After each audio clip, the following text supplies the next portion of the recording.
বেগম খালেদা জিয়া, যাকে ৭৬ বছর বয়সে অন্যায়ভাবে সাজা দিয়ে ২.৫ বছরের বেশি সময় জেলখানায় রাখা হয়েছিল।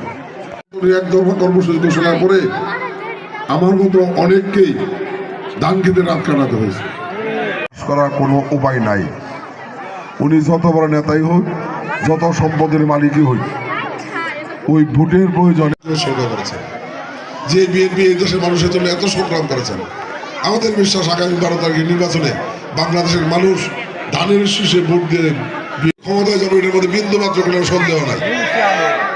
কিন্তু আমাদের বক্তব্য রইল, আমরা যারা রাজনীতি করি আমরা। প্রিয় ভাইরা, আমার অত্যন্ত প্রিয় মা বোনেরা, সম্মানিত উপস্থিতি, আসসালামু আলাইকুম। আমি আসলে আন্তরিকভাবে ধন্যবাদ জানাচ্ছি কমিটির সংগ্রামী সদস্য সচিব ফাহিম হোসেন পান্না সহ আমাদের দলের বিভিন্ন পর্যায়ের সম্মানিত নেতৃত্বে গণসংযোগ ছিল, যে কারণে একটু বিলম্ব হয়েছে। আমি বিস্তর আলোচনায় যাব না। প্রথমেই আল্লাহর কাছে শুকরিয়া করছি যে দীর্ঘ ১৭ বছরের সংগ্রামের পরে